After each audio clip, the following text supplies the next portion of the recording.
March 14th, 2026, 4:37 a.m. Al Dhafra Air Base, UAE.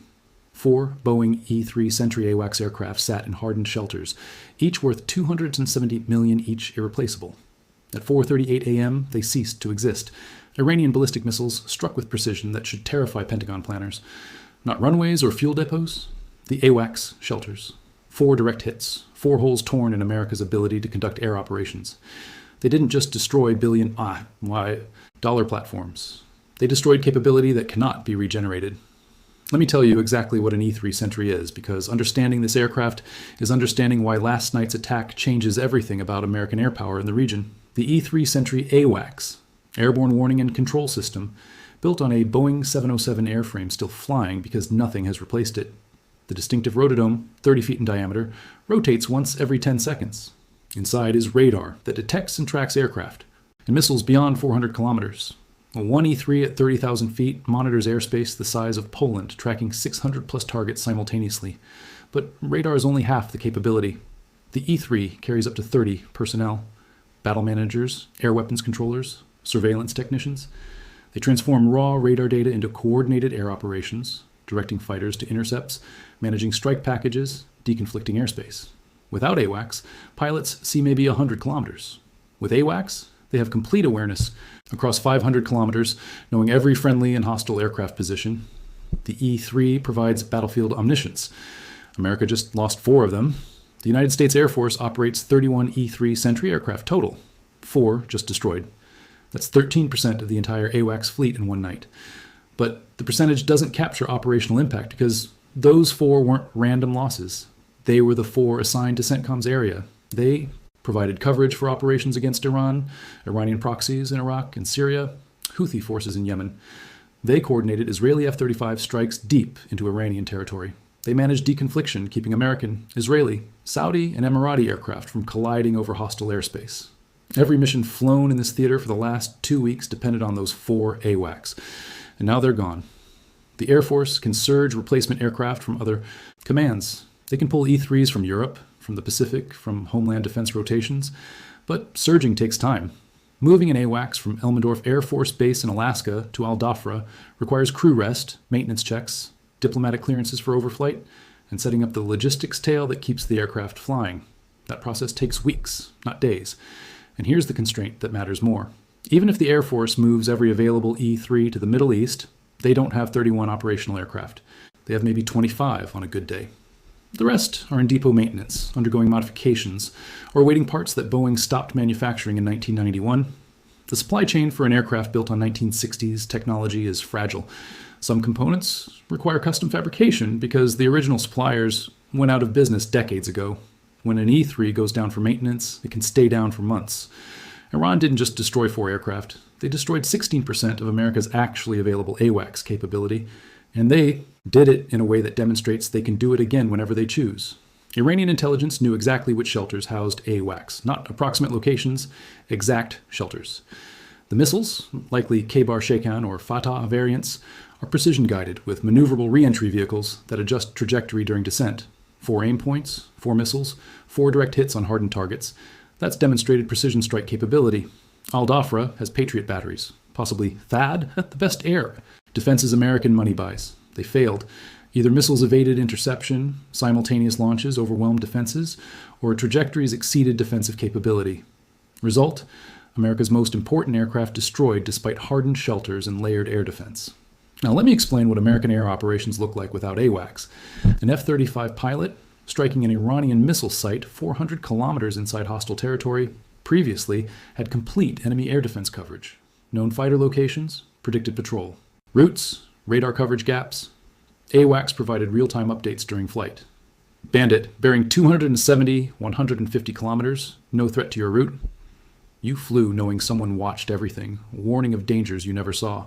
Without AWACS, you fly with only your own sensors. Your F-35 radar has maybe 150 kilometer range. Beyond that bubble, nothing. You don't know if Iranian fighters are positioning for ambush outside sensor range. You don't know if that air defense site just went active. You're tactically blind. In modern air combat, blind equals dead. The mission doesn't cancel. The target still needs hitting. But risk increases by an order of magnitude. This is what Iran forced on American air operations. not shut down. Dramatic risk increase, making every mission significantly more dangerous and less effective. And there's another layer to this that Pentagon briefers won't discuss publicly. AWACS doesn't just support American aircraft, it supports the entire coalition. Israeli F-35s rely on American AWACS for situational awareness, deep in Iranian airspace. Saudi F-15s depend on AWACS for coordination with American strike packages. Emirati pilots trust AWACS to keep them deconflicted from other coalition aircraft. That trust just evaporated. Because if Iran can destroy the AWACS aircraft themselves, they can certainly target the tankers, the bases, the logistics infrastructure. Every partner nation is now recalculating risk, and some are concluding the risk is too high. Reports from the last 48 hours indicate that several coalition partners have quietly reduced their sortie rates. Not publicly, not officially, but the number of aircraft flying into Iranian airspace has dropped noticeably. Iran destroyed 4 aircraft and degraded an entire coalition's air campaign. That strategic effect achieved through precision targeting. Let me give you the cost equation that should make every defense budget analyst physically ill. Each E-3 Sentry costs approximately $270 million in current year dollars. 4 aircraft, $1,208 billion. But that's just acquisition cost. Add in the modifications, the upgrades, the specialized equipment, and you're looking at closer to $1.2 billion total for the 4 aircraft destroyed. The Iranian missiles that killed them cost perhaps $2 million each, maybe $3 million, if you include the entire support infrastructure. Iran traded $12 million in missiles for $1.2 billion in American capability. That's a 100-to-1 cost exchange ratio in Iran's favor. And here's the number that makes this loss genuinely catastrophic. America cannot build more E-3s. The production line closed in 1991. Boeing delivered the last airframe 35 years ago. There's no factory to restart, no tooling to pull out of storage, no workforce trained on 707 production. The aircraft that got destroyed last night cannot be replaced. Not in months, not in years, not ever. The Air Force's replacement program is the E-7 Wedgetail, an AWACS platform built on a Boeing 737 airframe. It's a capable system. Australia operates it successfully.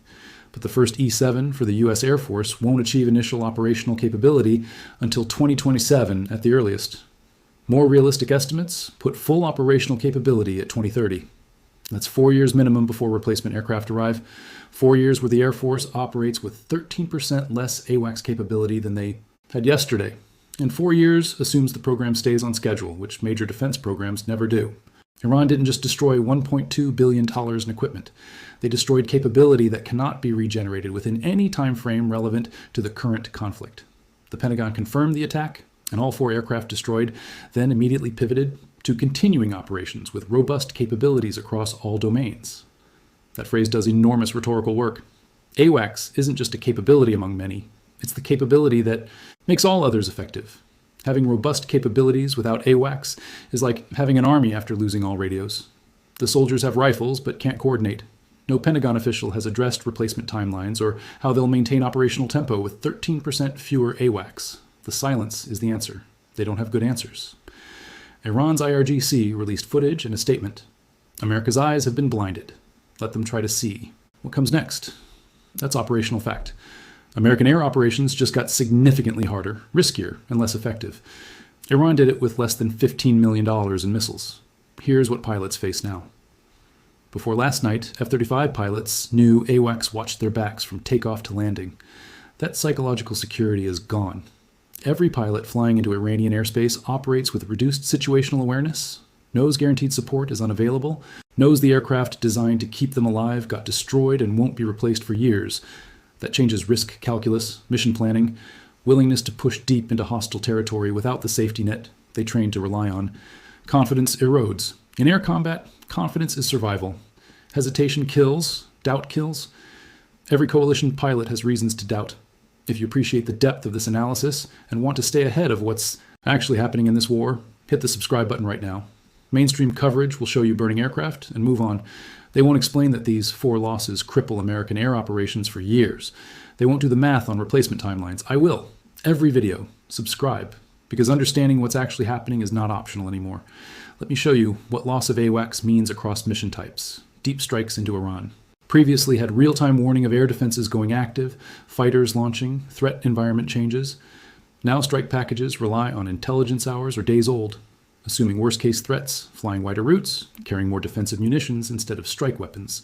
Combat air patrols rely on ground radar with coverage gaps. Close air support loses perfect airspace awareness, increasing fratricide risk.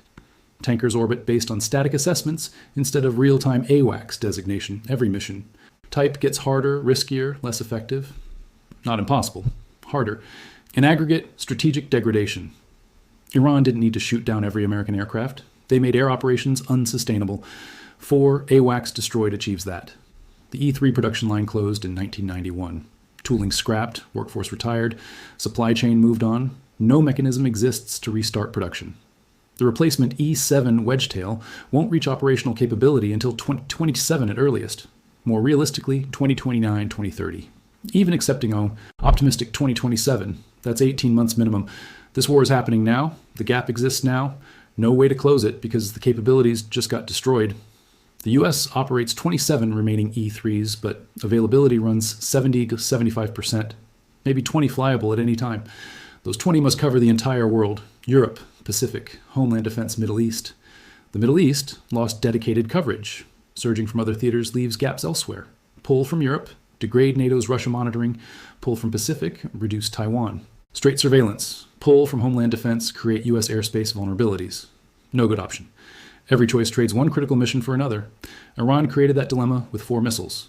Israeli Air Force has early warning capabilities optimized for short-range threats from Lebanon, Syria, Gaza. When Israeli F-35s fly 1,500-kilometer deep strikes into Iran, they rely heavily on American AWACS for situational awareness of their own aircraft. Cannot generate at those ranges. Without American AWACS, Israeli strike packages face reduced situational awareness or mission scope reduction to ranges their support aircraft cover. Israeli defense sources suggest they're already adjusting mission planning. Targets considered viable 48 hours ago are now too risky without AWACS coverage. Iran constrained Israeli strike options without shooting down a single Israeli aircraft. They destroyed the American capability enabling those strikes. The mathematics shifted fundamentally in Iran's favor. They demonstrated ability to hit specific shelters on heavily defended air bases with precision missiles. They showed they can destroy high-value, supposedly protected assets despite billions in defensive systems. They did it with weapons, costing a fraction of what they destroyed. U.S. lost $1.2 billion in AWACS.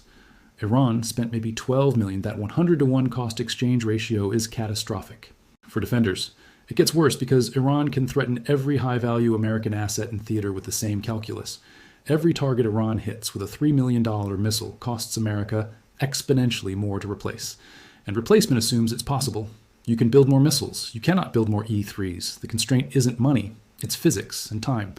Time is the resource America doesn't have. Every day without AWACS coverage degrades American air operations. Every mission without that support accepts increased risk. Iran is winning attrition by targeting platforms America cannot afford to lose and cannot replace quickly. Here's what I want you to understand as we close.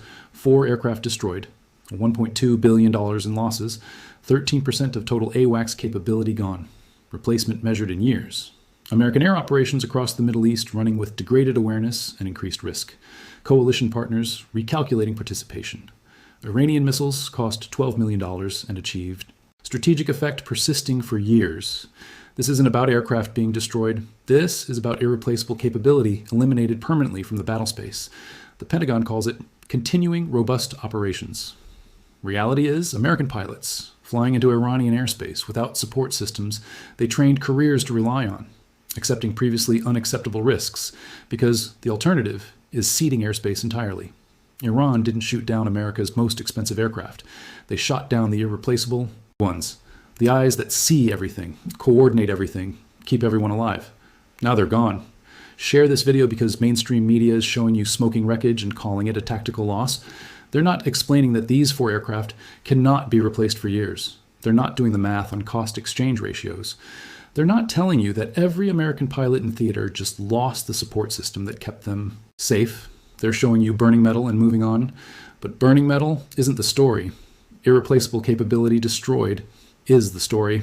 Strategic degradation that persists for years is the story. A $12 million missile barrage that eliminated $1.2 billion in capability that cannot be regenerated is the story.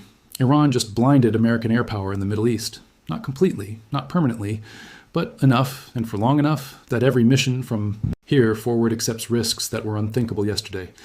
The E-3 Sentry AWACS, America's eyes in the sky, 4 of them destroyed, years before replacement arrives. And Iranian missiles still launching.